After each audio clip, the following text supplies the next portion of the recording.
رجال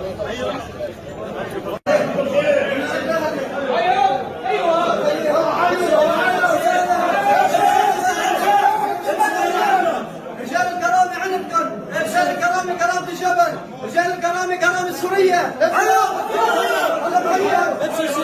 رجال الكرامة سيارتهم.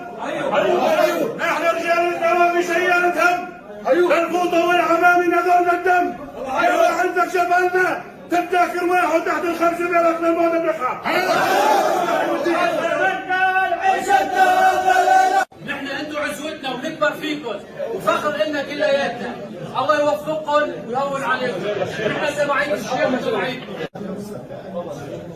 الله يحييكم ويبارك عليكم يا شباب. مثل ما حكينا معوزينكم لسه بالمرافق اللي نحن غيرنا فيها، اوصياء عليها وامناء عليها. الله يقدم الامر اللي فيه الخير، وفعلا مثل ما ذكرنا بعنواننا عم نستقلنا من اهل الخير يوقفوا مع اهل الخير، ان شاء الله ما بجيب لك الخير هذا نطلبه من الله تعالى، والله يحسن بخطاكم، ونحن وانتم جسد واحد مع الشعب السوري كله طبعا بعون الله. الله محييكم ويحميكم من كل طيب يا شباب. الله بسم الله الرحمن الرحيم. وقل اعملوا فسيرى الله عملكم ورسوله والمؤمنون. صدق الله العظيم. سماحة الشيخ أبو سلمان حكمة الهجري الرئيس الروحي لطائفة المسلمين الموحدين، مشايخنا الأفاضل، نشام الجبل من سويدائنا وقرايانا العامرة بأهلها إلى يوم القيامة، أخاطبكم باسم عزوة رجال الكرامة. لقد اعتاد جبلنا على مر التاريخ أن يكون مكانا آمنا للهاربين، للمستضعفين، للهاربين من بطش السلطات من أيام العثمانيين مرورا بالفرنسيين إلى يومنا هذا. هذا الجبل لم ينسى أحد أن ثواره حملوا لواء الثورة العربية الكبرى من العقبة وغرسوه في سماء دمشق. هذا الجبل الذي من أجل ضيف أشعل الثورة السورية الكبرى. هذا الجبل الذي كان على مر التاريخ لوحة فسيفسائية لكل أبناء الوطن. لنعود إلى بداية الأحداث. بحق كان هذا الجبل لوحة فسيفسائية، كان ملاذا لكل الهاربين من أتون الحرب من جميع أنحاء سوريا.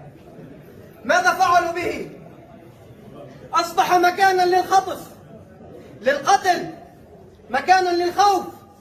أليس ذلك بطريقة ممنهجة؟ واليوم أبناؤنا أين هم؟ لقد أصبحوا في الشتات، يقضون نحبهم في البحار، في دول الشتات، في الكهوف والمغاور، في المشافي، يقضون نحبهم وهم يبحثون عن الحياة في وطن الموت، يبحثون عن رغيف الخبز في وطن الجوع، يبحثون عن الكرامة في وطن الذل، لكن خصم القلب.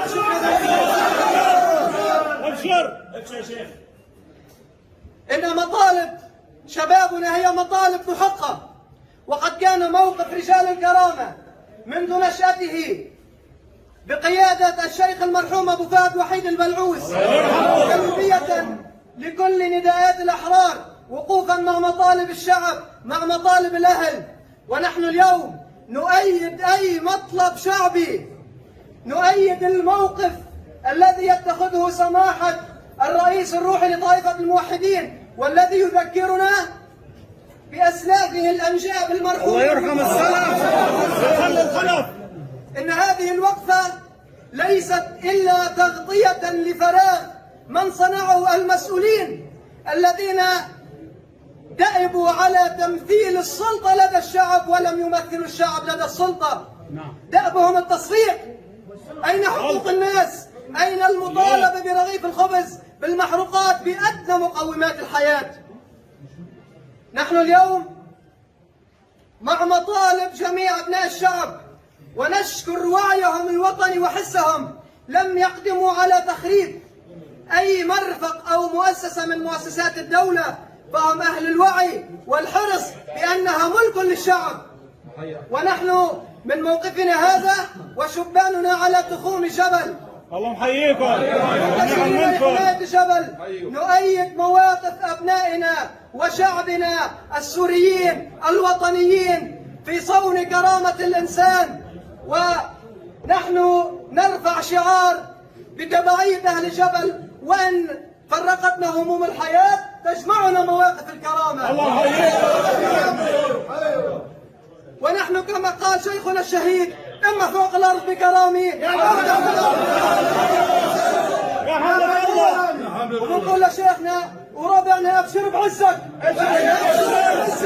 سيكونك لابتي جوك النشامة فوق خيل مأصلة بدينهم يا غيرتي فدوى الجبل أدعو دماهم سايلة ذول حماة الغيب